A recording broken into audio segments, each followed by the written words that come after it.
Hey everyone, Tina Hogan Grant here with my regular Cuppa A Natter. I do this twice a month. I bring authors into my home and we talk about books, reading, life as an author. And tonight I am happy to be speaking with Eleanor Wagner. How are you, my dear? Hi, thanks for having me. Hi, everybody. Hi, I'm so happy to have you. I'm not sure if I'm freezing or you're freezing. Am I freezing up a little bit? It could here No, and we'll there. You know what? This is what happens when we go live, but we'll walk through it. That's right. We got a few people joining us. We're going to be talking about your books, but before we start doing that, can you give us a little background on where you're from and your family life and just little things about you that you'd like to share? I was born and raised in the Bronx, in New York City. But I've lived longer in Sussex County, New Jersey than I did in the Bronx because we've been here for over 30 years now. Oh, wow. Yeah, so I live in the country with the cows and the horses, and I just love it. Oh, that's great. And you must have quite a bit of land. That's how I got into writing about the Sussex hauntings.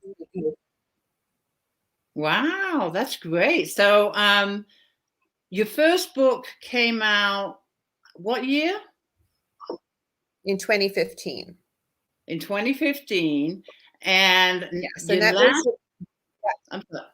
was a supernatural. That's all right. That was a supernatural paranormal romance that takes place in and around Sussex County.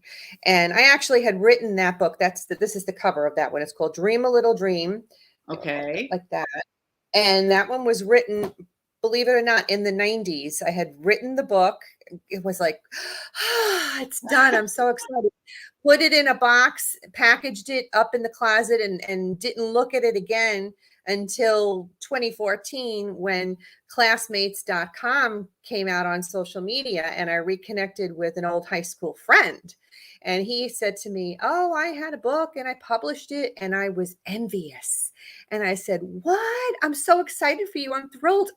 Oh gosh, I wrote one too and I did nothing with it. And he said to me, you're kidding me. Pull that darn thing out and send it to my publisher.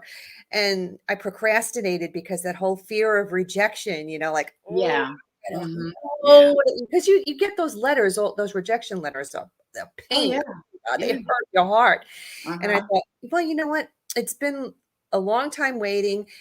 Let me do it. So I took all his information down, pulled it out, and did the whole submission thing. I did.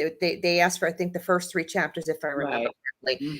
And within 6 weeks, I got that letter saying, send the rest of the manuscript in. So Yay! So I did. And then the rest was history. So congratulations. Thank you. Well, it lit the fire under my ass, I guess, so to speak, because it was like, okay, well, now I'm empty nesting. My kids are full grown. I don't have to do that whole mommy and me type of thing anymore that I did when I was nurturing them as we grew up and got involved in everything that they did with their lives. So I said, okay, well, now I have time for me. I'm starting this whole new career at this over 50. That's what I did. Yeah. I was over 50. Yeah. But I love it because I've gotten my bounce back, because it's something that I thoroughly enjoyed my entire life, and here I am doing it again. And so I was in the midst of writing my second paranormal romance that was taking place in and around Sussex County again. And I knew the beginning, middle, and end, but I hit that writer's block a little bit, and I'm thinking, why is it happening? I've waited so long to do this again. Why am I having this blockage?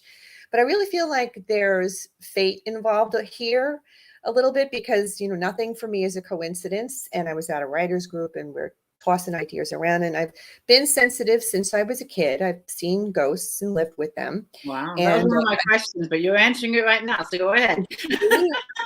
and I've loved ghosts and hauntings. I mean, my first series of books when I was a teenager were Stephen King, John Saul, Dean Koontz. So you can get the vibe of what I was into reading. Right. As a student in grade school, my favorite book was a book called Ghosts, which was written by a woman named Antonia Barber. So my first written piece of work was a poem on ghosts and ghouls and witches in my 7th grade class, because my 7th grade teacher was my inspiration. Wow. So I thought, we go to Cape May, New Jersey every year, and it's my favorite place in New Jersey, and it's extremely haunted. It's an old Victorian town. You step back in time. They have the horses and the carriages through the streets, and you really feel like you're stepping back into the Victorian era. And they have the latest ghost haunting book available for you every year when you go back. So I buy it. So I'm thinking, well, I know my county's haunted. I know every place is haunted.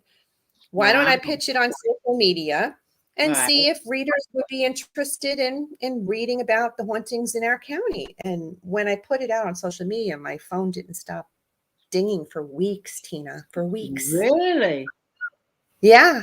So here I was looking to share my experiences with ghosts and hauntings and those of other people in the community, because there are well-renowned haunts in our area, of course, which I do include them in the book, but you want to hear about places nobody else has heard about. Exactly. Yeah, exactly. People's homes that are haunted or people's businesses that are haunted. What did they experience? So go ahead. I'm sorry. No, that's okay. No worries. Your book, Warren County Hauntings. Now, are these from your experiences, or are these just stories that you've actually gone to people and talked about their experiences from the local community?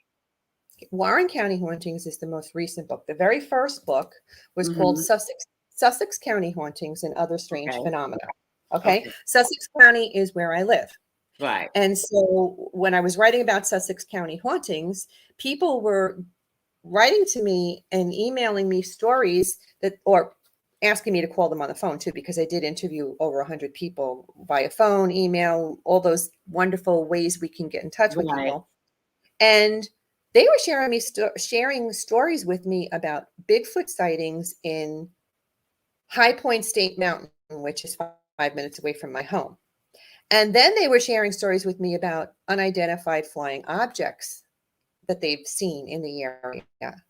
So those things don't necessarily fit into the ghost category per se. Right. So I added the other strange phenomena chapters where I could actually put them in there.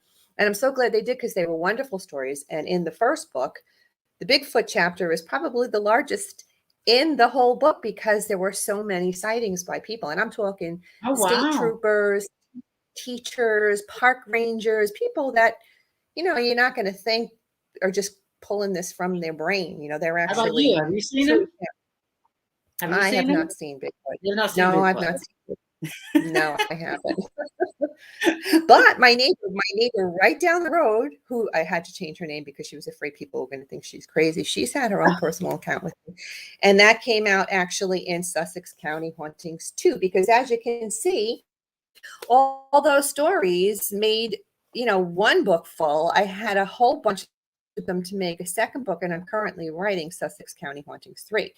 But when I was getting into writing the hauntings books, people were coming to me with stories about Warren County, Passaic County, Pike County, all these surrounding counties, and they were such great stories. I said, I'm putting them in a folder because that's a book in the making. And that's why Warren County Hauntings just recently came out, because I was full of stories about Warren County, and I do have enough to write a second book of that one if I choose to. But I'm writing Sussex County Hauntings 3 right now. I'm writing my second paranormal romance still, because you know how you jump from one thing to another and you can't sit still on one thing.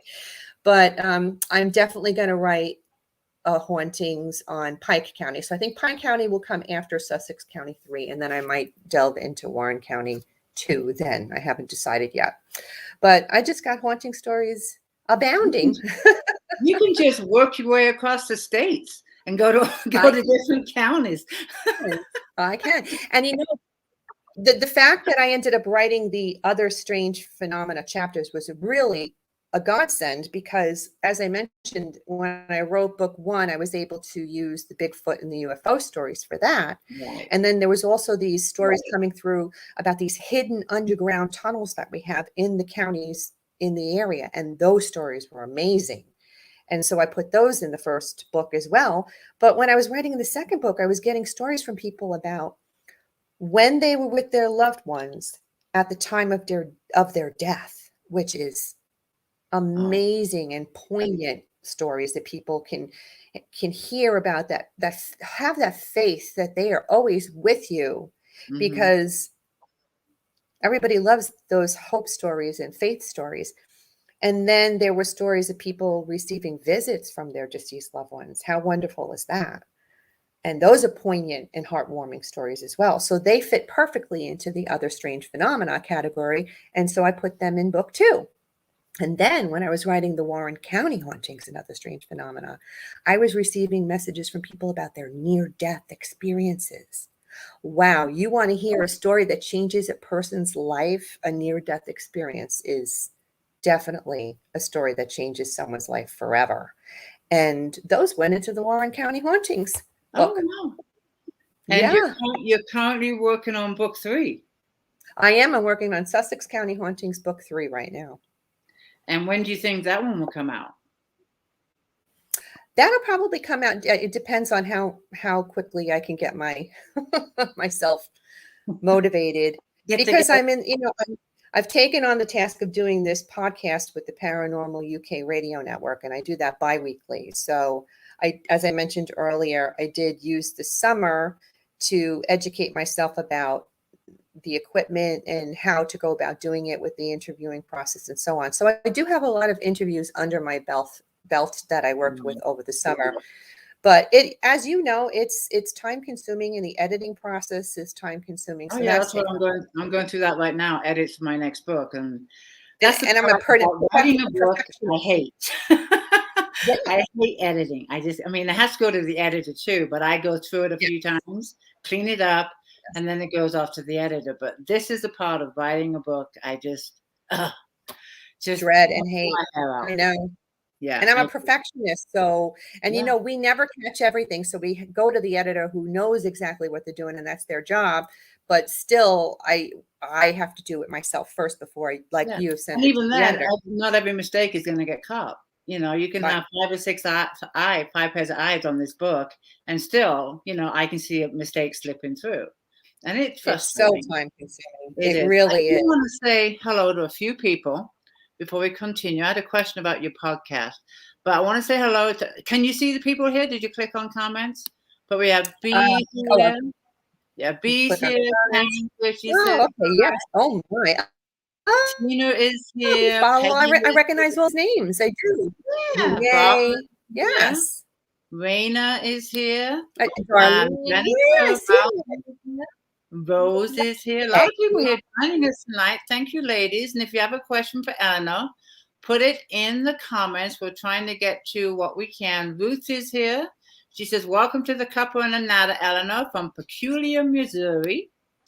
Nice to meet you all. Thanks for joining us today. Amanda is here. Ruth says, I'm sure a lot of readers are happy to continue to write. Bambi is here. B says, I'm going to put this up for you. She says, my daughter wants to look for Bigfoot when she gets older. Now, I'm going to ask you, how you have written about sightings of Bigfoot.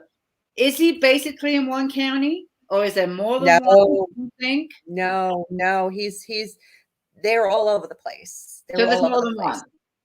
Oh, absolutely. In fact, what I learned from my research in that first book, people are actually connecting the original sighting with Bigfoot so they're thinking, could he actually be an alien? And they are definitely an intelligent species, way more intelligent than we are. So that's probably why they defy being caught or captured, because they are of a higher intelligence from what I've learned. But, if you're really an avid Bigfoot researcher and you want to go looking for them, as I understand, they can telepathically communicate with you if you're not afraid. This is what I've learned. I've never experienced it myself personally, but this is what I've learned from what other people have told me. We had some neighbors that were into, going to look for him. And then my husband also bought a book of sightings of Bigfoot. I haven't read it, but he has bought it, and he's read it. But I never knew if there was just one or if there's more than one. They have families of them. They have younger and older ones. Yes, they have families of them. And I don't know, I'm going to date myself now, but when I was a kid, we used to watch a show called In Search of with Leonard Nimoy, who was the narrator. And that was the very first time I ever learned about Bigfoot, because I guess somebody caught it on camera back in the day and they had it on the show. Now, is there an area in the States where they're more populated, and also are they worldwide? They're worldwide, and they usually are found and spotted in heavily wooded areas. That's what I which believe. is High Point State, where I am. And yeah, so that's where you could venture to find them, in heavily wooded areas. Wow. See, I've never had an experience of any kind when it comes to haunting, ghosts, or anything like that. So to me, this is fascinating to talk to somebody that has. So, I mean, Yes. I have all kinds of questions going through my head. Another question I have for you. Well, I want to get back to the podcast one before I forget. You had mentioned your podcast.uk. Does that mean most of your audience is in the UK and is based in the United Kingdom?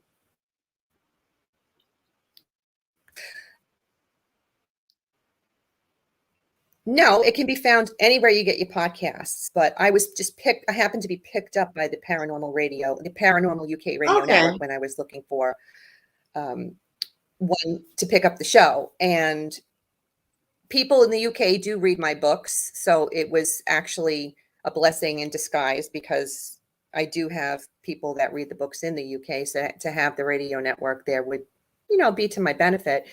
Right. But it is available worldwide, anywhere you can get your podcasts. Worldwide. Okay. Yeah, because I'm from the UK. So I was just curious if if it was and I know in England there's a lot of hauntings. It's such an old country. Oh, yeah. Yes, I imagine it does. I listen to a lot of the shows and I can hear the stories. They're amazing. Yeah. Yeah, I've heard some stories too. And then Renee says, I love your name. I want to know if you were named after a family member. I think this is your pen name, correct? Eleanor Wagner? No, it's not. It's my pen name, but it's my given name too. Oh, okay. Okay. And Renee, it's nice to see you. Thanks for stopping in. Eleanor's a funny story, how my name came about. My mom was from Austria, and when they came to the United States, she could speak English, but was still learning, and didn't know very many names that were fitting for the United States. They were all Austrian, and they had that twang to them that she didn't want to have when she was naming her children. So she was going to, I was born on George Washington's birthday, which is February 22nd. So she was either going to name me Martha after his wife, or Eleanor after a Roosevelt, because she knew that was the president's wife. So she ended up naming me Eleanor. Oh, pretty name. I agree. It's a pretty name. Thank you. Let's hold up your books one more time for people that are just joining us. I'm talking to Eleanor Wagner. She writes fiction and nonfiction. And the latest book, let's hold that one up one more time. Sure. Warren County Hauntings. And these are true stories of hauntings in Sussex County. Now, I would probably say it's a collection of short stories? Yes. Each chapter has a little bit of history of the town that I'm working on. So the county itself, like Sussex County or Warren County, has all these little small towns in it. And people who come to me with their haunting tale, it could be their resident or their business in a particular town. So what I like to do is I like to talk about that town and give you a little bit of background history about the town. And then if I have history on the dwelling, because a lot of the times the building that they're living in could be from the 1700s or 1800s, and I have back history on it, I like to share some of that history too. And then I'll go into the tale of the haunting, whatever happened to the person that told me about their story. If I'm able to go in with my Lady Ghostbuster Paranormal Team, then I'm able to share in that chapter what we experienced while we were there. And then I also supply the reader with photographs, because who doesn't love to look at pictures? So there'll be pictures of the building itself. Sometimes I'll have pictures of the inside or the surrounding areas. If I have pictures of evidence that we unearthed, I'll put that in there as well. And in addition to that, I put everything on my website because it's so much more vivid when you get to see it in color on the website. And then there are other pictures that I did not put in the book that are picked up there. And then there's audio and video that people can listen to and watch of the paranormal activity. And a lot of the times when somebody will email me and say, oh, Mrs. Wagner, can you please come to my home? I'm having this activity going on and I don't know what it is. They'll accompany that email with video footage or photographs or audio that they picked up themselves. And so it'll give me a chance to review it and see if I feel like it's paranormal or not. And if it is paranormal, I get my team into that building and we have our own investigation. And so then I use the footage that they've originally shared with me to put it on the website so people can see this is what made us go there. Wow. You do a lot of research. You do a lot of research. Can you give us a little snippet of one of your favorite favorite one that sticks in your mind? You don't have to give too much away, but maybe a little sample of one of the hauntings. Sure, there's so many that are really good. But I guess I can share my own personal experience. That'd be great. Yeah, I'd love it. I owned a gift shop, antique consignment shop on Main Street in Sussex. And it was a very old building. It was a huge building that was divided in two. There were 2 storefronts. And then there were 2 levels of apartments above each of the building. And each side had their own ghosts. They didn't intermingle with each other. They had separate ghosts. But in my particular shop where I was, when I was doing inventory at night, I shared my room with this little old guy that was just standing there observing what I was doing. And that's all he did. He just watched me. I wasn't afraid of him or anything, but I guess he just seemed interested in what I was doing. And one of the tenants that lived upstairs, she and her husband, they would come down when I was there during the day. We'd have tea and we would just chit chat. And one day she's kind of like trying to pick my brain. And she says, I've been meaning to ask you something. And I said, sure, what is it? And she goes, well, Steve, my husband and I, we see something. And I was curious to know if you do as well. And so I said, yeah, I do see something. What do you see? And we kind of like played off of each other. She said a little old guy. And then I said with a top hat and a black trench coat. And she was like, oh, the same one. And I said, yeah, she comes here all the time. And she saw the same thing. The only thing is that she could see him as a full body apparition, just as I could. But her husband, I guess he just was sensitive, but not sensitive enough. He saw him as a dark shadow. So he could see the shadow of that top hat and the coat. He couldn't see the complete figure. He couldn't see it as a physical person. Did you do any research to find out who he was? Were you able to figure out who he was? No, never found out. I wish I could have found out more. But here's more to the story.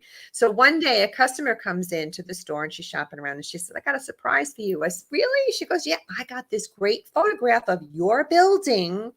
It's in black and white. And she said, and I wanted to give it to you. She said, I thought you might like to put it in a frame and put it up like right behind your register on the counter. And I said, oh, that's so sweet of you. And she hands me the picture. And who's standing right outside in front of the building? But this old guy. So that was kind of affirmation for me. Oh my gosh, that's him. But I never was able to find a name to go with the face, sadly. But I'm assuming that he was a proprietor of a shop way back when, because he was standing out front when they took this photograph.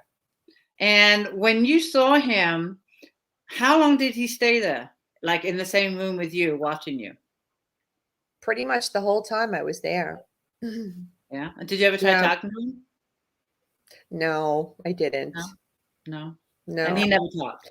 It's strange because I say, oh, I wish I would have said something. And now today, if it happened to me again, I certainly would, because I've gotten over my fears But back then I wasn't involved in all this paranormal investigating. I just was able to sense and see ghosts.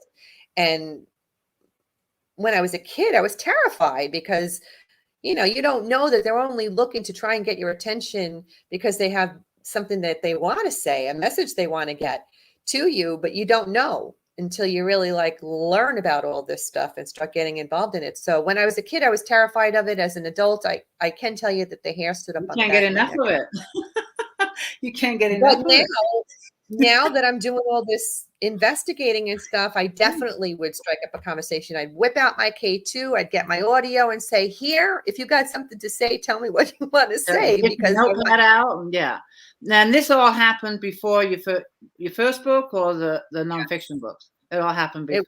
It all happened before the Hauntings books, not my. You must love Halloween. Do you like Halloween? I do. You must love Halloween. Do you decorate? I mean, do you like decorate a lot? I'm not one of those people that goes crazy, but we put up spider webs and we decorate. My daughter and I, we love Halloween, so we do decorate, but I'm not one of those people that has like, oh, everybody come to my house, I've got like a haunted house kind of deal. I mean, No. I liked it when my kids were younger, but you know, now it's about the grandkids, and they'll have their costumes and stuff like that. So, but my son had a blast decorating out the house. I just say, do what you want to do, and I go to work and come back and go, what happened to my house? But he had fun doing it. He really did. Let's. I saw a couple more questions I want to get in. This one from Leisha. Is that what I just noticed that? Yeah, I saw that one. It caught my eye too. No, it wasn't the little guy that got me into it. Believe it or not, Leisha, when I was a child, I lived in a tract kind of home from the 1920s. And in that home, I lived with a ghost. And he only stayed on the main floor of the house.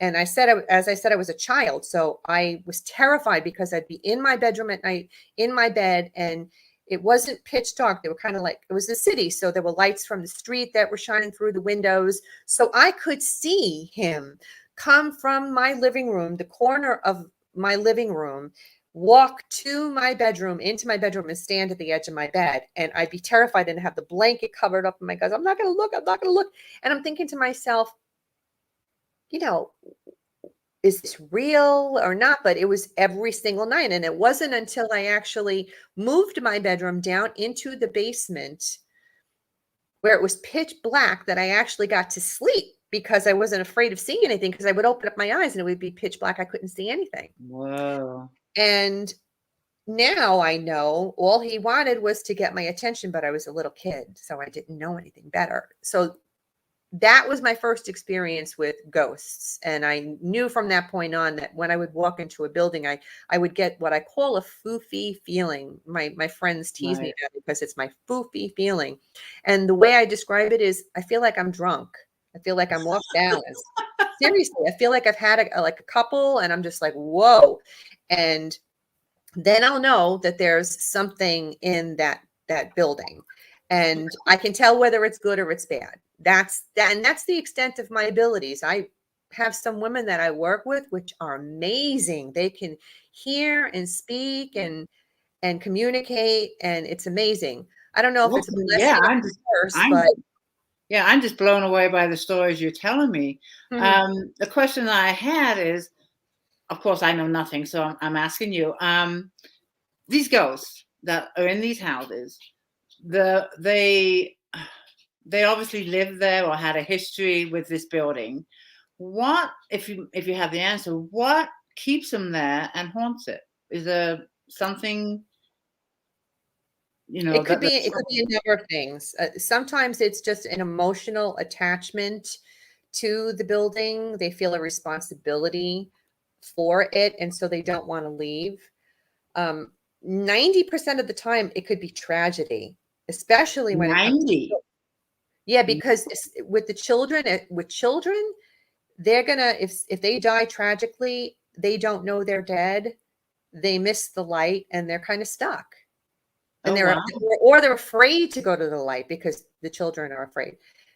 If somebody dies in murder or suicide, they're stuck because of that fear of what they're gonna deal with when they go on the other side, because if they killed themselves, or murder, they want to stay behind because they want to get justice. So these things kind of keep them back. And what we try to do when we connect with the spirit, my team and I, we let them know that they have a choice. They can go to the light and they don't have to stay behind. And if they go to the light, they have the ability to come back and go back and forth anytime they want. They're not stuck. And so if they want to go to the light, we help them get to the light. We had a situation about a year or so ago. We were in a building called Brick and Mortar Marketplace in Lafayette, New Jersey, a little old shop that's been there since the 1800s. And for the longest time, they thought they were being haunted by a little girl who was locking everybody into the bathroom. So my team comes in there for an investigation, and we ultimately find out that it's actually a little boy. And his name was Daniel.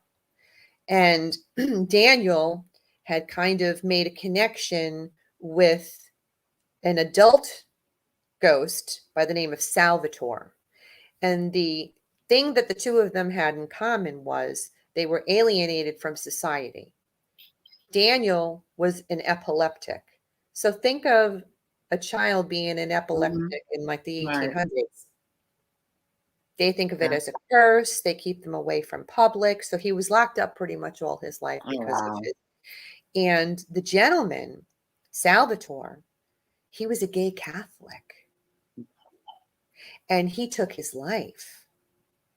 So in death, in this space of wherever they are, they connected, and Salvatore was taking care of little Daniel. So when we got to them, we were trying to explain to them, you guys can go to the light. And Salvatore was afraid that they were going to have to deal with in the light what they had to deal with in life with society. They were afraid that they were going to be unaccepted. And so we said prayers, and we told them that in the light there is love and acceptance, and you don't have to fear it. And so we really hoped that they went into the light. And when we went back our second investigation there, because we like it there so much, we connected with spirits who told us that they had gone to the light. Okay, so they do leave. Oh, yeah. They do leave. And do they come back, or once they leave, they have the opportunity to come back if they want to. Once they've gone to they know that they can come back and forth. How, when you say you reach out to the spirits, how do you do that? You can go to an investigation. You have to go there to expect the unexpected and expect nothing, because you can be there for hours and nothing can happen. So we go, and I'm with a bunch of very sensitive women and some men. Sometimes the men come with us too. And with all of our energies going and the conversations that we bring to the table while we're there, they're kind of expecting us to come. I actually tell the business owner or the homeowner, if they have a good relationship with their ghosts, I tell them we're coming. If they have anything they want to say, that it'll be the perfect time for them to get their message across. And so we're always expecting some sort of activity when we go, because I've told them to prepare them that we're coming.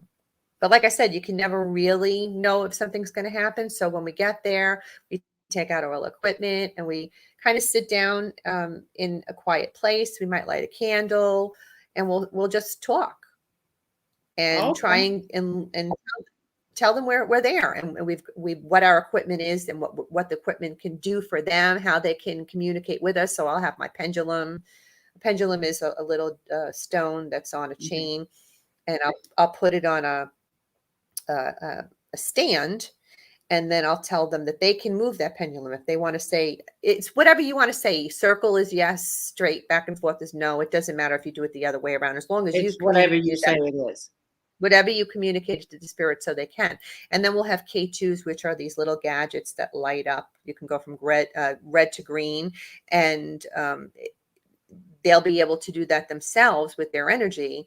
And by lighting it all the way up, we know that their presence is there. And then we'll have audio with us, so we can record any kind of voices that come on. And now they make them so user friendly that you can actually listen to your audio after you've recorded. So if we're sitting there for 10 minutes and we've recorded, we can stop and we can actually go back and listen and see if we've gotten anything while we've been there, which is fun because when you do hear I something, bet it's fun. we're women just jumping up and go, oh, get on and for some reason, the spirits get a kick out of us laughing and giggling, because when we're laughing and giggling and jumping up and down, our K2s are going crazy because they just like, I guess they get excited about exciting us. Maybe it's the energy that you're feeding them. They just like that kind of energy. I gotta ask, do you come across any mean ones? You can. I personally, the only one so far that I've ever encountered that was in any way, shape, or form trying to hurt people was in a home in Warren County. When I had spoken to the woman, so just to let you all know that when people come to me with their stories, I'm already aware of what's going on because I'm writing about it. Right. So I've already heard the people's accounts of what's going on. So when I bring my team in, I don't tell them anything that I already know because I want them to find it out themselves. So this way we can say, yeah, this is what I already know when it happens. So I'll already know what's going on in the house and I won't tell the team.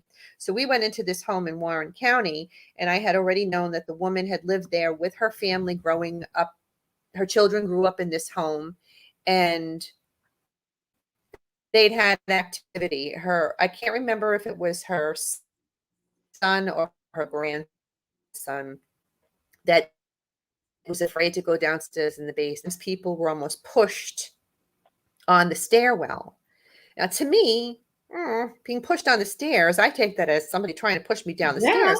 She didn't seem too perturbed by it, but I would have been like, this thing tried to push you down the stairs. But okay, they lived with this and that was fine. Now they've moved out of the house and she's using this house as a rental. And she has just repaired the home after the prior tenant really ruined it. And now they fixed it up and they're going to have a woman and her husband and their 5-year-old daughter moving in. And she wants to make sure that it's nothing okay. There. Right. So we come in for this investigation and my one medium tells me that she sees somebody beating up somebody downstairs in the basement. And the other medium says he was pushed on the stairs and whatever it was trying to knock him down the stairs. So I'm thinking, that's not good. So we told the woman, because it coincided with the stories that the woman told me, right, the family had been going through. So we told her we really recommended that she get the house cleansed because you're bringing a 5-year-old child into this home and a couple, you know what I mean? So she did. She took us on our advice and had it cleansed. And how do you cleanse it? My medium friend, she does house cleansing. I'm not exactly sure what it is that it entails, but she goes in and she cleanses it and then she locks it, is how she calls it. Pardon? Okay. That's how she described it. She locks it. So and she locks it so it can't get back in. And I always wonder if you're locking something out, where do they go after they can't get back in? That's my next question. Where do they go? I wonder if any of those neighbors next door started having activity in their homes after she cleansed this house and locked it. And they just moved next door, huh? It could be, unless somebody comes and tells me, well, that's so funny. I read your book and I live right door to that house. It hasn't happened yet, but that's not to say it will never happen. It could possibly happen. Wow. But interesting. And then I checked back with her. And I said, did you talk to the couple? Is everything okay? She says they're fine. They haven't experienced anything. So I said, oh, good. Then I guess the cleansing. Renee has a question I wanted to put up. Can you tell if there's a ghost around if they don't reveal themselves? Yeah, from my foofy feeling, I can just sense that they're there because sometimes they just don't want to be bothered. They don't want to talk. And, I guess I can understand their frustration because unless somebody is sensitive to their presence, they're trying to get everyone's attention over and over and over again. That's why they're creating all this activity, because they're trying to get your attention. And if you are not acknowledging it, they might just not be bothered. They'll do something. Here's a nice post for you, a nice one. I just followed you on Amazon and ordered your book. Oh, thank you, Wendy. If you review it when you're done, I would appreciate it so much. We authors really thrive on Yeah, those reviews. I reviews. can't express it enough how important reviews are. I mean, Yes. it doesn't have to be a long, detailed review. Just a couple of sentences takes you a couple of Mhm. 30 seconds and you're done. Yes. But And yeah, good or bad. A review is a yeah. review. Yeah, Mhm. I mean, if you get even a bad one, it's a learning curve, and That's we right. actually, it's a way to enrich ourselves. Exactly. What are your thoughts, and have you ever used Ouija boards or a seance? Is it seance? Seance. Seance. Seance. No way, Jose, would Okay, I you gotta tell me ever touch why. a Ouija board. A Ouija board is extremely dangerous. It really is. It's an open portal to anything coming in. And I'm Oh, talking really? Not just that house. evil demons. You're opening up because you're asking them to come in. You're asking them to come and talk It's an to you. open door. And yeah, that's exactly what it is. It's an open door. And I totally am against it and would never recommend anybody to use. You've never done it? When I was a kid, I did it once when I was a kid. I can't even remember what happened or anything. I just remember playing around once with it one time. But you had an experience when you were a kid? I used it, and we got scared because stuff happened as kids, but I would never again, because I've heard just way too many stories of what How can many come more with the stories? attachments and the bad energy, and you don't want that. There's enough going on No. in this world. Why would you want to add more bad energy and stuff to your life? And So that's the same with a seance. no, Seance. a seance, a seance.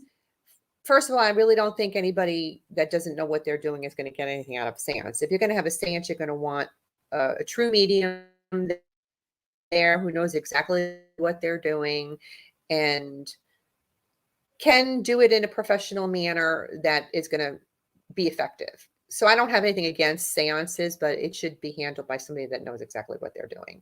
Someone that knows what they're doing. Okay, interesting. I just want to get Yeah. your 2 cents on that. Is there, okay, I know you deal basically with Warren County, Sussex County. If you could travel anywhere, what would be a place you would love to research the hauntings of? Is there any place that, like maybe a county, a state, a building? Scotland. Really? Scotland or Ireland? I can see Ireland. I love Ireland. My father was Irish, and Scotland's beautiful too. I'd love to hear the story of Edinburgh Castle. Oh my goodness. A castle is like my dream investigation. I would just Oh, I love to bet. I just bet. the history and just the history and the beauty of it too. Just the whole That's one thing I miss about England thing. is the Just would history. just I would just love it. Yeah, I miss the history of England. It's such an Oh, I'm old sure. country. And no matter where you go, you're surrounded Mm, by history. You're just surrounded by it. And that's one thing I do miss about England. But that would be yeah, fun. And do you think you'll be absolutely. writing? I'm sorry? I said absolutely. Oh, yeah.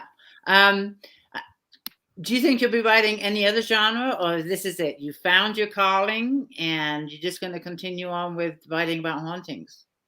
I actually have a children's second grade reader series that's with the illustrator right now. Oh, But fun. I went to school to write for children, and I've been working. I was a children's party clown for over 30 years, and I work in kindergarten. So I'm in What school. a fun job. I'm in school with kindergartners, first and second graders. So I said to myself, I went to school for this. I should really write this series that's in my Yeah. head. So I created a series called Jeanine, Beane Meets Mavis the Camel. It's about a little girl named Jeanine, Beane, and her friends. And I have about 6 of them already written. I'm just trying to get the first one out. Okay, yeah. But other than that, I mean, it'll be, if Jeanine Beane comes out, I'll be writing Jeanine Beane. I'll be writing my paranormal romances and my hauntings. That's my gig. That's It. me. That's Yeah. it. No other genres. And these are nonfiction. So other than the children's book, you don't think you'll write any more fiction for adults? Just my paranormal romances. That's just it. Okay. Yep, just the paranormal romance. And I feel like I'm the first one, The Dream a Little Dream, actually takes place in present day, but the one that I'm working on right now takes place in the 1800s, and I have a real connection with the Victorian era. I always have, Really? and that could have something to do with past lives and reincarnation. It could. It could. So, yeah, but so I'll bounce around. I might do something present day. I might do something Victorian, but it's going to be paranormal romance. Yeah. Okay. Right. And do you write every day? This is your full-time work, correct? With the website I, and the podcast. I'm in kindergarten during the day. I work in Okay. kindergarten. So I I admire know your patience. uh, I'm definitely losing it as I get older for sure. But Oh Lord. because I've been doing it for 17 years now. I've been in kindergarten for 17 years. Oh, I So, couldn't do it. My but hat's I off write, to I you. write every chance I get. You know, it's so hard with the podcast and marketing the books that I already do have because I want to keep that up. But I Right, of write every course. chance that I get. It drives my family crazy, but I said to my husband, I said, now it's me time. Sorry, bud. Yeah. But we have to constantly juggle. We have to make a living. We have to market our books. You have to write more books. It's a constant juggle every day. And It then the really is. research that you do on top takes a lot of time too. Yeah. You Yep. know, it really does. It does. Um, when you're not writing, when you're not with the children, besides reading, what other hobbies do you have? Gardening. I have a Oh, full, me too. yeah, I have all perennials in my yard. I decided when we were buying our first home, I said, I'm just putting in perennials because I want them to come back every single year. Right. And that's Mhm. all I put in my gardens is perennials. The gardening, and I love to read. I'm Yeah. always reading. Hmm. And And do you read what you write? Do you read paranormals? Do you read hauntings? Do you read horror? I do. I do. I'm addicted. I can't help it. You think? I do love those sappy romances too. I just love sappy romances. I go through them like crazy. But I'm a hopeless romantic. So I think we all are deep down. Is there any genres that you won't read? You just don't have an interest? I'm open to trying anything. And I'm one of those people that I cannot start a book and not finish it. Me too. If I've committed myself to this book, I'm going to Hmm. give it every opportunity and finish it. Hmm. And Yeah. I feel like I owe that to the authors out there too, because we have all these author groups on And social we media. know what they put into it to get that book Absolutely. published. We know the time, And the effort. Yeah, right. I And they're going to agree. appreciate what it is that we can give them feedback. And so I'm sure you do too. You go on these author pages and people are asking, can you read my book? And Hmm. like I said, I commit myself to it and I'll read it. But Right. when I'm going to Me too. pick something, it's got to grab me. Like when I've been researching for these books, when I wrote about the near-death experiences, I'm working on a reincarnation chapter right now. There were all these books out there. I just had to read them. And they had nothing to do with romance or paranormal, but they were so They interesting. grabbed you. They Yeah. grabbed you. They Yeah. grabbed you. What are you reading right now?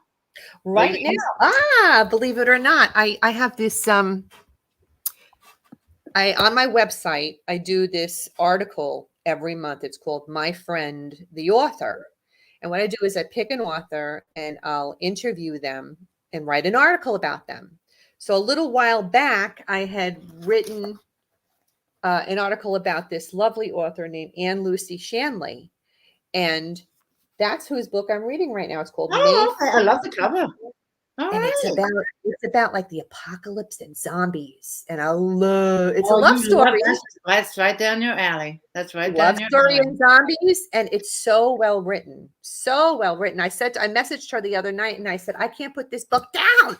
I have to Oh, find you just made that's her why day. I have it right here with me now, because if you weren't on when I got on, I was going to read another page while I could grab it. There you go. That is so cool. I'm looking at the time. We've got about 8 minutes to wrap this up. It goes by so quick. But let's just It get does. into some questions. And if we've missed any, maybe you can just kind of browse through them and see if I if you would want love to answer them. to. Sure. After we've done it live, you can go ahead and browse through them. But wait a minute, I just had one. Here it is. Do you watch the paranormal shows like Ghost Hunting? I Hunting. do. I absolutely do. And B, I have a secret to tell you. I also found out that a lot of those paranormal shows, and only because I'm a paranormal investigator myself. So Right. I know that when I go to an investigation, first of all, you could be there for 6 hours and nothing can happen. And you really want quiet when you're doing this. So if you're going to have a paranormal show and have all these cameras around, in my head, I'm thinking, I don't know how legit that can really be if you're having a real investigation.